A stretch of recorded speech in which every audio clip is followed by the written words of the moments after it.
All right. We're live. I think we're live. All right, welcome everyone.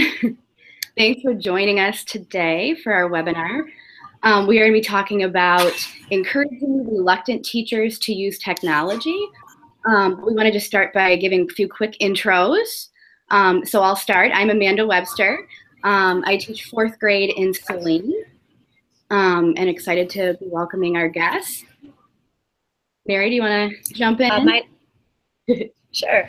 Hi, my name is Mary Ciotta. I'm a special education teacher consultant at Saline High School, and this is part of our MAET program. It's the MSU Educational Technology Program, so we're excited to have 3 great guests here with us. John is another member of our group. He is going to be able to pop in here shortly, hopefully, and we're excited to have a great conversation.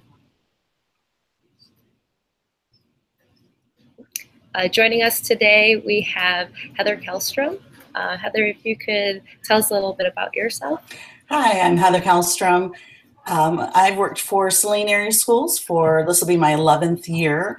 Recently I transitioned to a new job. I used to be in charge of all of the technology and instructional technology for the district. And now I am leading the next generation classroom transformation project. So I handle the strategy for the district. We also have Liz Kolb with us today from the University of Michigan, if she wants to introduce herself. Hi, I'm Liz Kolb, and I am a clinical professor at the University of Michigan in the School of Education, and I get to work with all of our pre-service teachers that are working on their teaching certificate, and I teach all the classes on integrating technology into their courses, into their classrooms. Awesome, welcome. And Mike, if you want to introduce yourself. Yeah, I'm Mike Bammer. I'm a CT instructor at Lapeer County Education and Technology Center. I have been through most of the MAET. I feel that I'm a fairly techie person as far as that goes, but I'm an instructor, so that's my view that I will be working on today. Awesome. We also have 2 Twitter hashtags today if people want to follow along with the chat on Twitter and ask any questions that are coming up. You can tweet at us at #MAETBridge or MAETERT for encouraging reluctant teachers. So we look forward to hearing what you have to say and any questions you might have.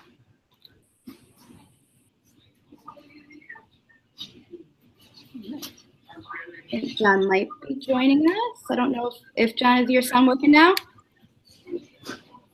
No? Okay. Well, we'll just go ahead and start the conversation. Hopefully we'll be able to get that working. But we just kind of wanted to start the conversation and thinking about all of our different experiences with technology integration programming in different school settings. So our first question was, should teachers be expected to meet certain levels of technology proficiency when they enter the classroom? So we'll open that up. So our first question was, should teachers I'm sorry, my YouTube just started to play. There we go, double me.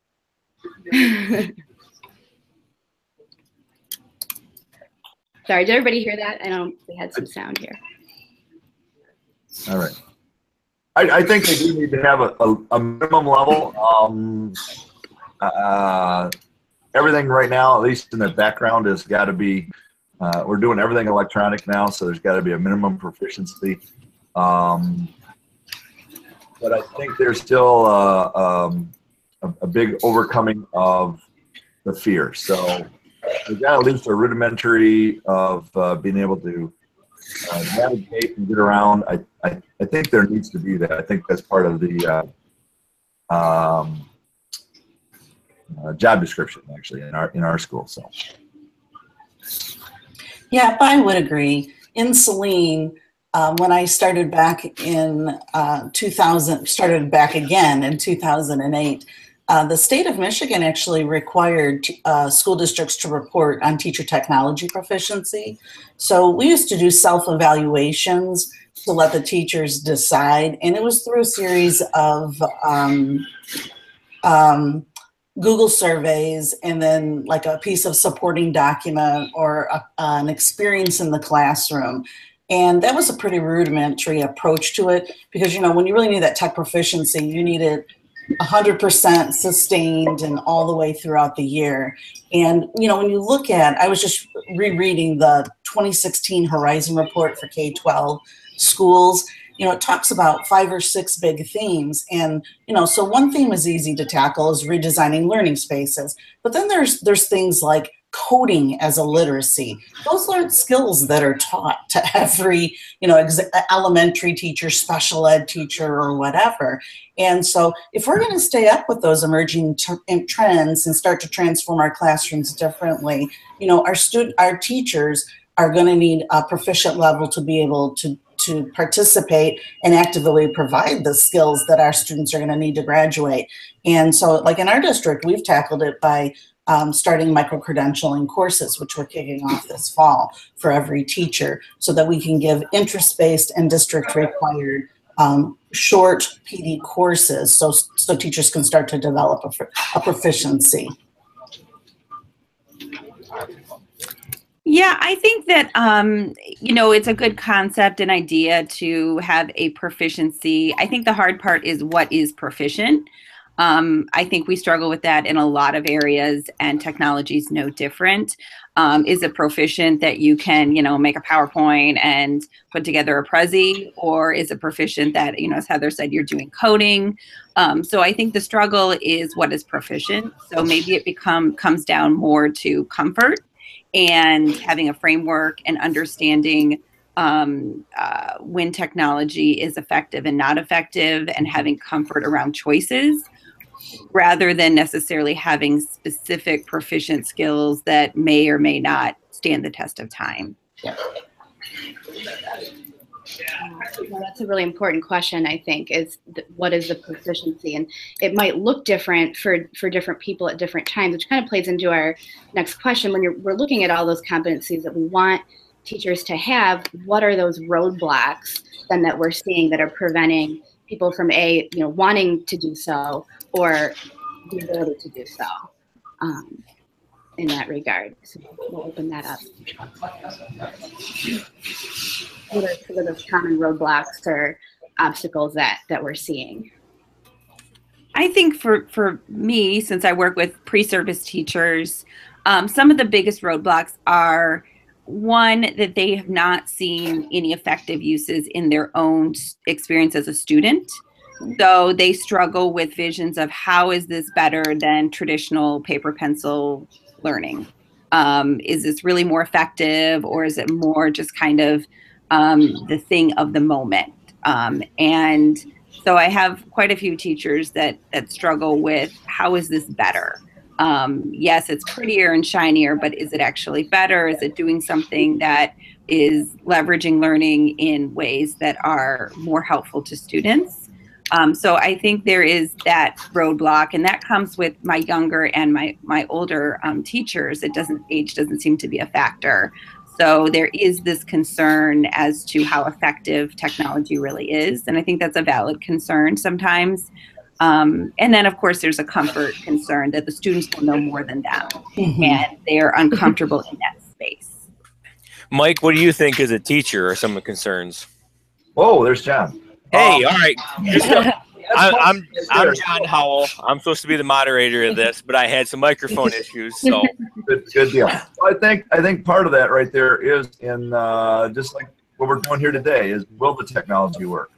I've got the other side of it. If the teacher's not comfortable with the technology, I think sometimes that comes back into how the students do it, and they may not accept it readily if the teacher's not ready to do it. The other one is, if you're truly going to get more autonomous with this, and it's not just an auxiliary tool, that the teachers are giving up some of their control is what they may feel like. You know, you're the instructor, you're in charge of the classroom, and you're in control, but we're going to let you guys go ahead and do this, and you know, move at your own pace and find your own information, and kind of become a facilitator at that point in time. It's lost a bit of control. So I think we've got that issue that we face as well. Yeah, you know, we've definitely lived in a content-driven world, good, bad, or indifferent. And, you know, as you transition to more of this concept of messy learning and students taking ownership and actually driving the learning process, you know, not having that control or the go-tos, you know, brings about maybe a lack of little confidence, a fear of failure. I mean, I think that's why Carol Dweck's stuff with the growth mindset versus fixed mindset has been making its trip back around in the educational arena, just because we tend to find ourselves more enjoying and loving that fixed mindset versus jumping over on the other side. And perhaps that's, you know, how some of us were trained. Perhaps that's, you know, just where we find our comfort, but you know, it's just all the things that Liz and I forgot your name. Mike. Yes. Yeah, that Mike said really resonate cleanly. What strategies have you found successful in increasing productive teacher use of technology? I'm going to jump in only because I have to get going. I have to go to my own virtual webinar that I have to in my classes today.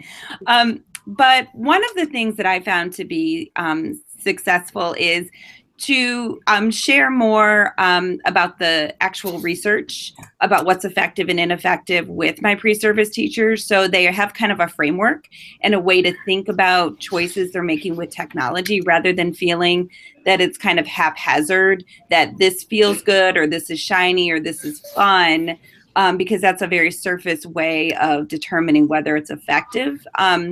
So being able to teach them how to go deeper and how to learn how to connect the learning with the technology choices that they're making and making sure we're always still putting the learning first. I feel like that makes them feel more comfortable when we're saying your learning is the most important thing. The students are the most important piece. It's not the technology. And it's okay if you're using very minimal technology, if it's effective. It's okay if you're using old school, vintage Microsoft Word, if that's the most effective choice. And allowing them to know it's okay not to use technology sometimes. It's okay to make choices that aren't necessarily the shiniest, but the most effective. I think that puts them at ease, that they don't feel like they have to always use and have the latest and greatest. Sometimes those are the best choices, but sometimes they're not. And giving them permission to take it to something that they're comfortable with, or take it to a level where it's helping the learning, but it's not overwhelming to them. And I just want to thank you for letting me be part of this conversation, and I apologize for having to jump out early for my own webinar. No, thank you so much for joining us. We really appreciate it. Thanks, Liz.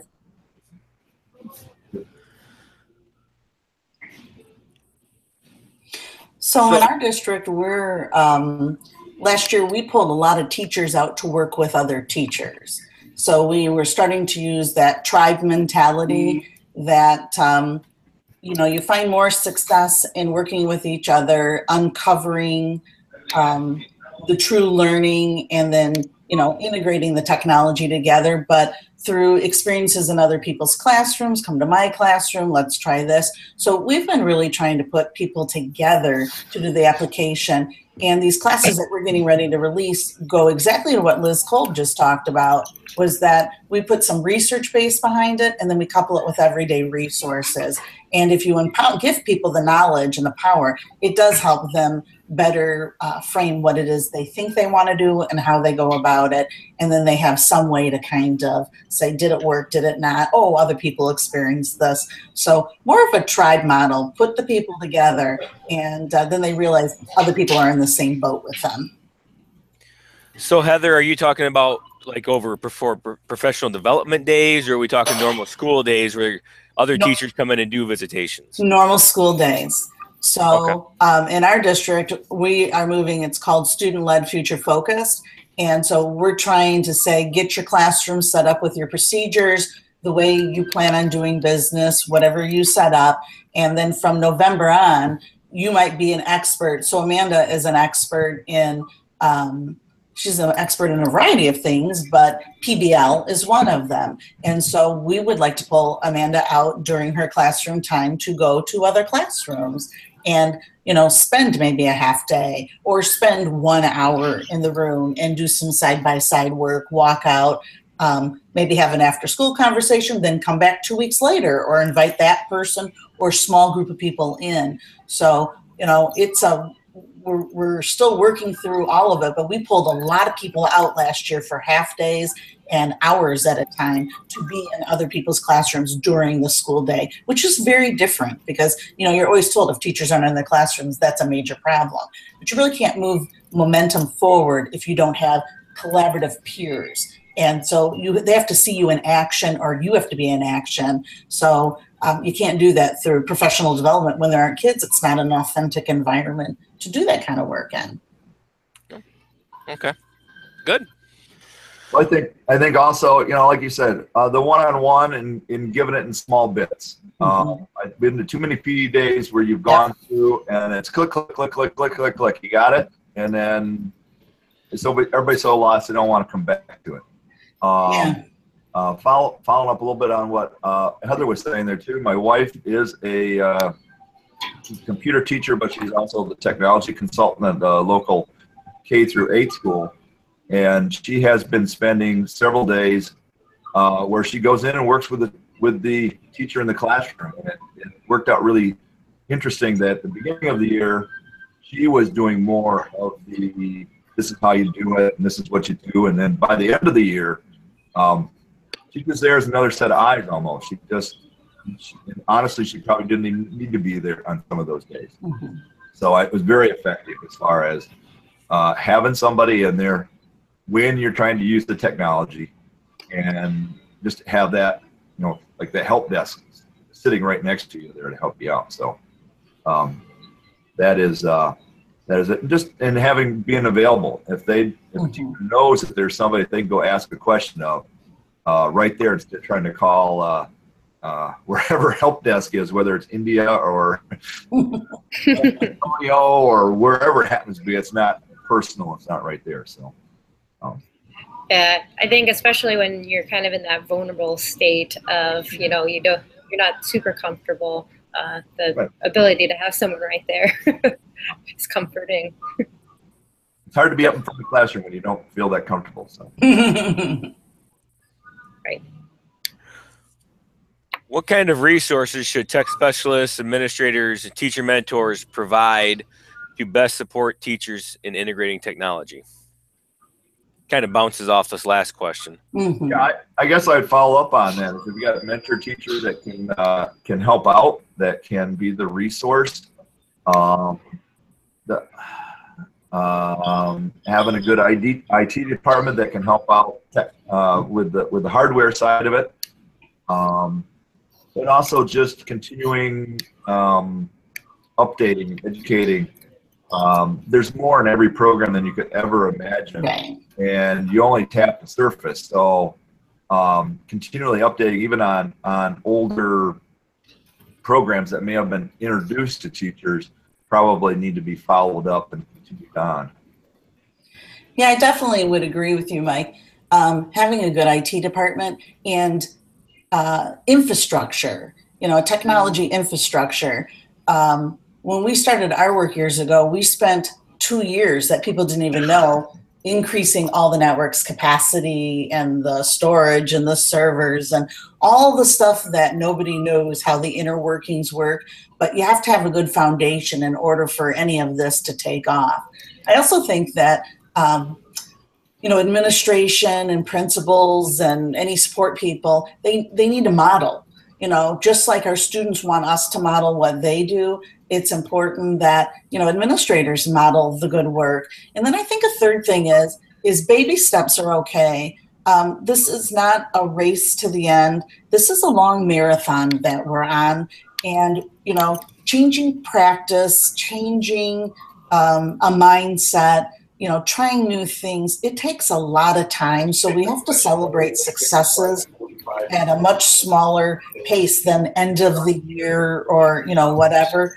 And also, we're going to try with our PD tomorrow. If you could only have, we're going to do it reverse. We're going to limit what technology you could do. If you can only have 5 apps in your classroom, what would those apps be? We would rather you use less tools, better and deeper, than have 50 tools that you just randomly use. So, you know, setting different parameters up than perhaps we've done in the past. What kind of equipment or training should be available to teachers for technology?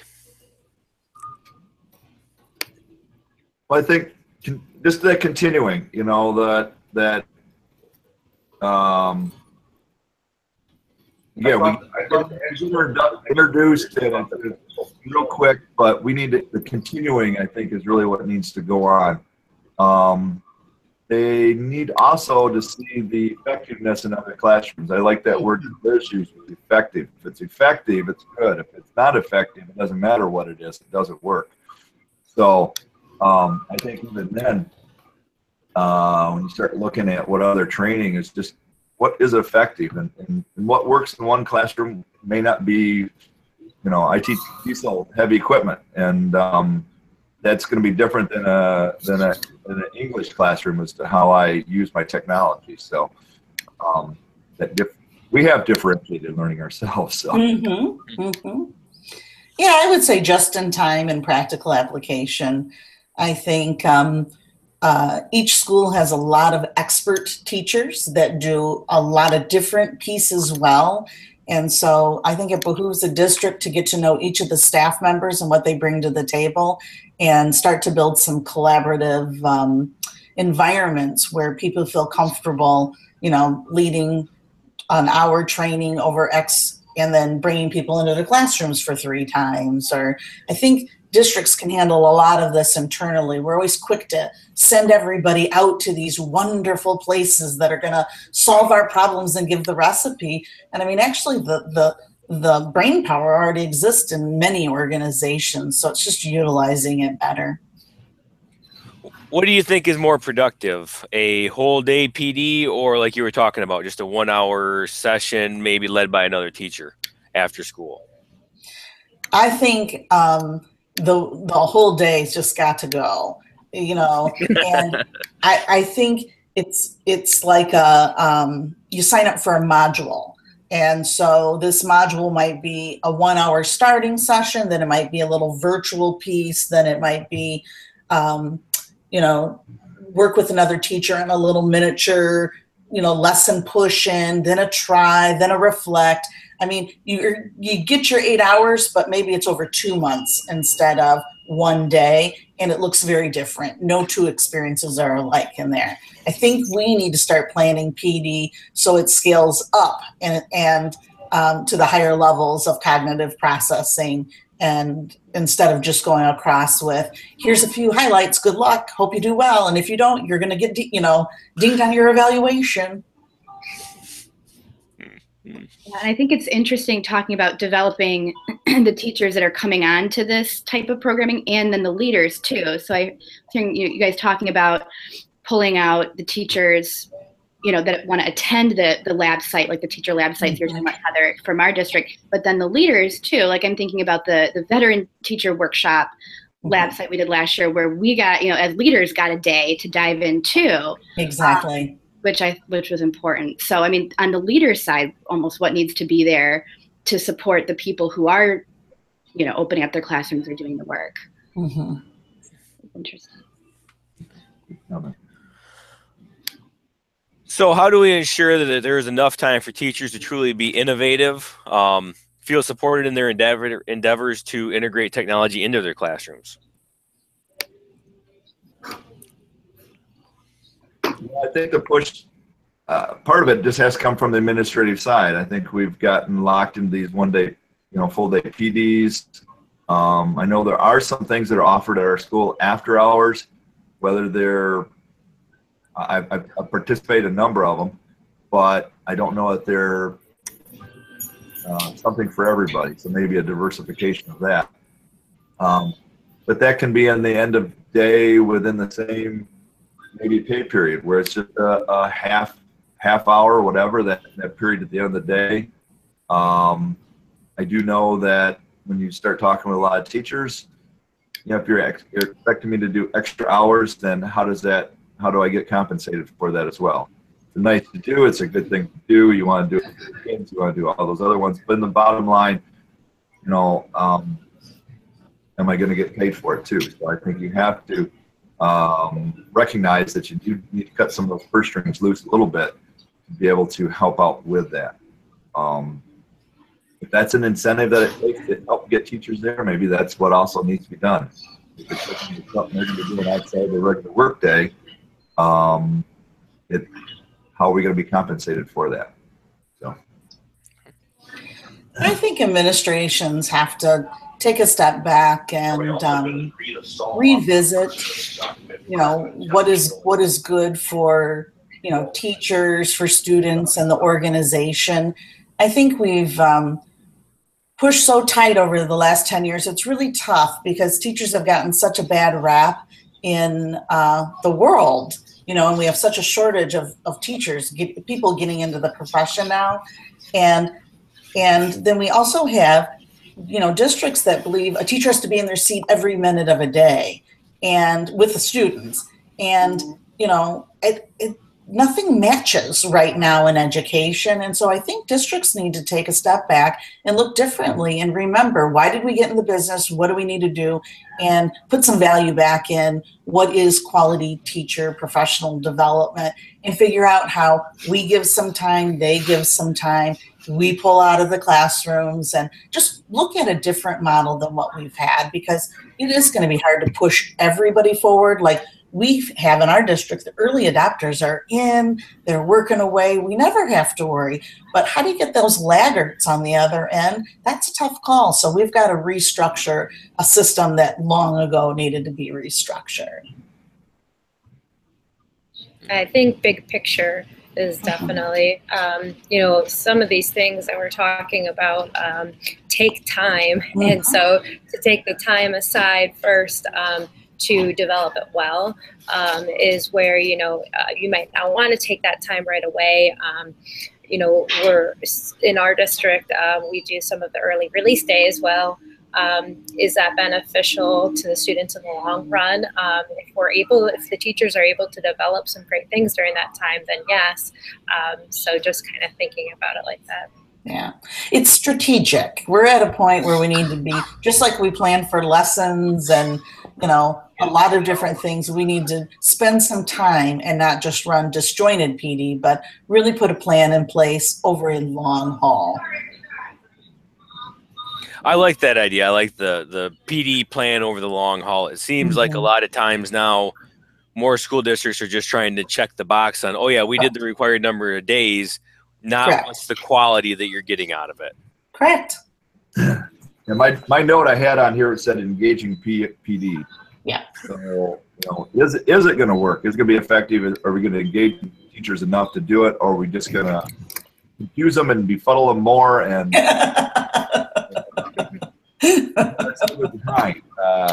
have that ability to do that. So it's same as with your classroom. How are you gonna do it in the classroom?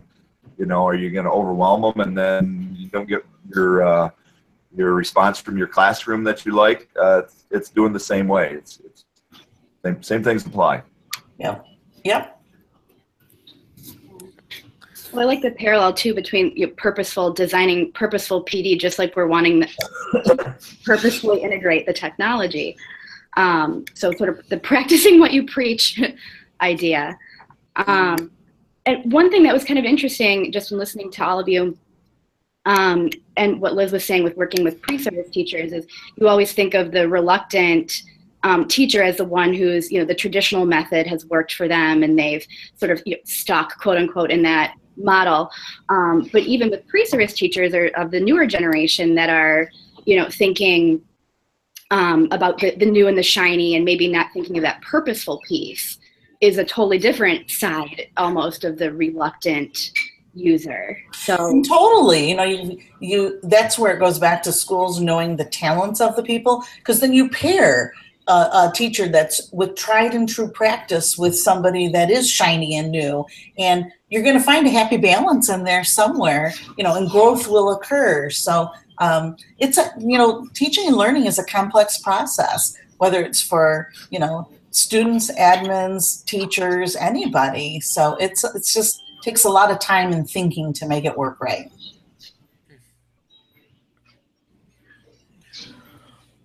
So how do we ensure that classroom technology is being used useful or purposefully and meaningfully? And not just as like an auxiliary use, like that shiny item that you were talking about. Mm-hmm. I'm using technology just because I can say I'm using technology. How do we make sure that we actually have a purpose for the apps that we want to use? Well, it goes back to your MAET program. I'm sure you've all had many chats about TPAC and SAMR and Triple E and ISTE, and there's a variety of options out there to use. It's using those. It's setting up some metrics before. So I'll go back to this training we're going to do tomorrow. You need 5 apps. I look at too many classrooms where there's 50 apps. I come in and the kids are like, oh, I can do this, this, and this, and I can do this, this, and this. And I'm all for choice. You're putting an activity, an ending project together, and they get choice in what app they want to use for that. But for true instructional practice and, for true student development, growth, and, demonstration, to whittle down 5 or 6 good tools or web apps or whatever platform you're on, and to take a model and put it through the ringer, I think that's how you're going to get sustainable tech integration over time, instead of I have 100 different apps at my disposal and aren't I lucky and I have the best classroom ever. And so I think if you go back to what's good teaching, tie it with the models and a few apps, you're going to get better tech integration, more purposeful, meaningful, relevant, and the students will understand then too how tech is purposeful. Does that sound like a PhD candidate? I love it. Well, the other side of that is a lot of the programs that I use, they're not cheap necessarily to buy them, and you've got to justify that. And I probably still have somewhere sitting in my office a hydraulic trainer on a 5 1/4 floppy that went in my Apple II ES. And that's about as much as it's ever gotten used. It was something I bought. It looked like it was good. I tried in reality to use it. And there is a ability to waste money buying things. The research that goes into it and whatnot really does need to be sure. And the other side of that question is, I think there does still need to be the auxiliary technology. It's not just be that you strictly to the curriculum. The auxiliary, using it as a presentation. Not just having the kids necessarily read a book, but do a PowerPoint, do a movie, do a different media that present it to them differently. It clicks with them and they understand. So I think you need to involve both the auxiliary and the in the core type stuff too. So.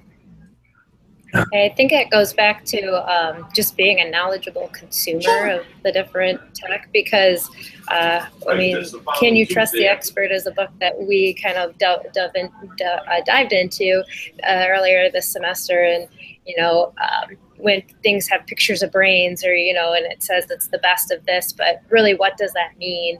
And I think that goes back to the teachers teaching teachers.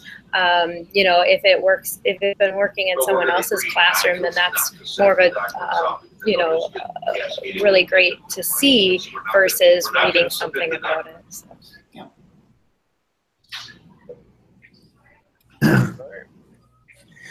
Any closing comments from the group? Well, I think.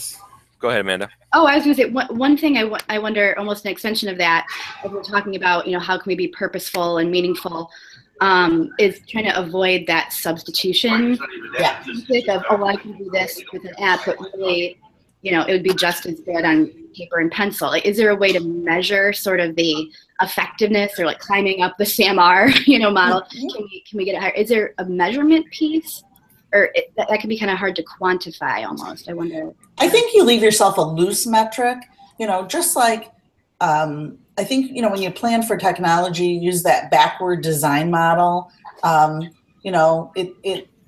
I love technology because it levels the playing field. And Mary, you would agree with that, right?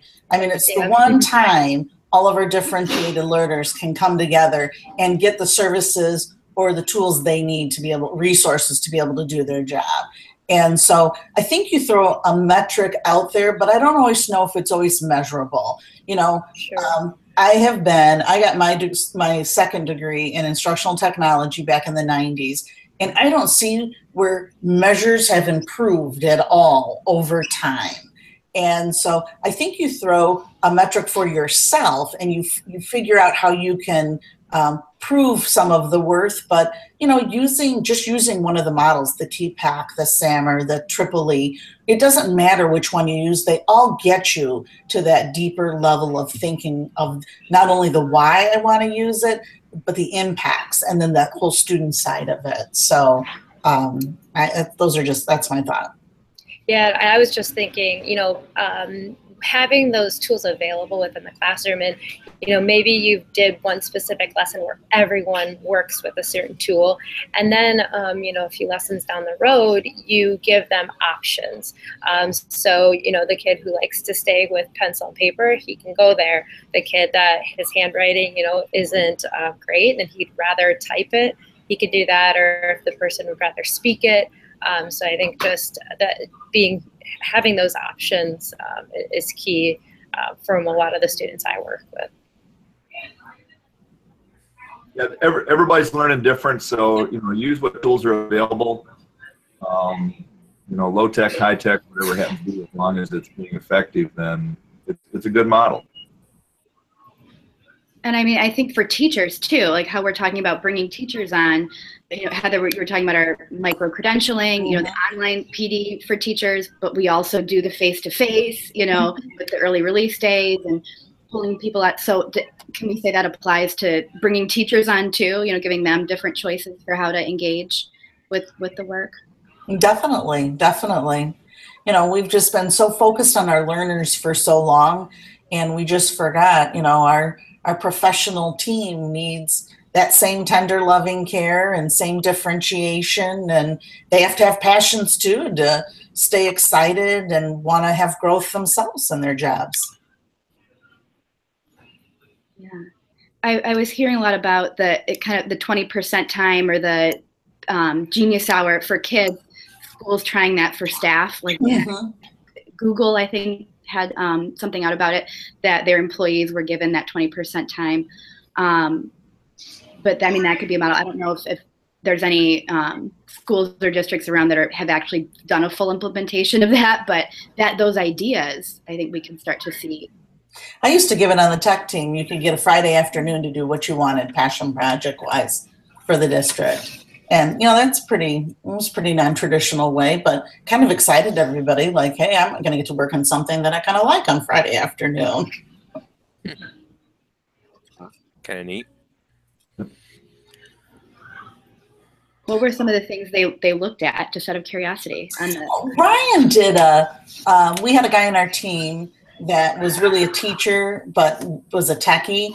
And so he worked a lot on apps and it was a cute model. I can't even remember. It was a few years back, but it was kind of fun for him because he was always busy fixing people's stuff. So it allowed him to use his educational skills. One guy it was funny because he ended up doing a work project, but he worked on a way to storage and do this. I can't remember the name of the concept back, but it was funny. It was something he probably would have done 6 months, but it was of interest to him. And it's like, hey, we should let them do some things. Somebody else just did some research, read some interesting articles on ed tech because they were, a true techie and didn't understand the educational side of it. So you just never know. One other person went and played and did STEM things in a classroom. So it was really fun to see people given an option. Don't our students love it when they have options and freedoms and choice? And so it was the same thing for staff. It was kind of nice. And that's what we're hoping with this micro-credentialing in the fall, is that being interest-based, that teachers are going to want to find something that's of interest to them and, you know, really grow it to a better capacity than just a low-level kind of interest, a low-level skills approach. Mike, how are some of the ways that you integrate technology into your classroom? Because you are a non-traditional type of teacher teaching a vocational class. Sure. Well, I mean, I embraced computers fairly early. I've been through the MAET program, so you know, Punya and a few of others have steered me different ways of getting. Punya's a great guy there.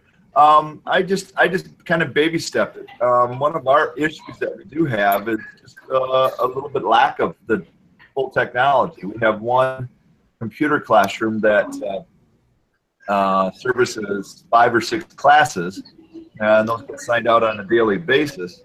And I have a small classroom, so initially I even just started getting the kids used to getting on the computer every day, but just doing their daily logs.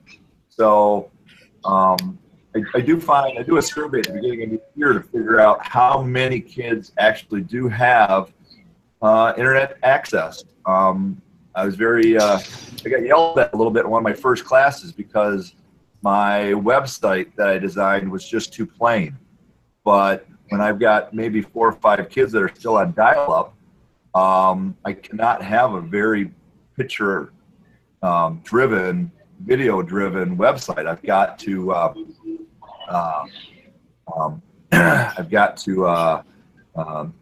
not quite dummy it down, but make it as plain as you can so that kids could get in. That's what we started out doing it that way. I do videos as far as one of their things is the better understanding on how they do some practical skills. Students have to shoot videos, write a script. I don't focus on how well it's edited. I focus on what the content comes out. I'm not teaching video making videos or anything like that.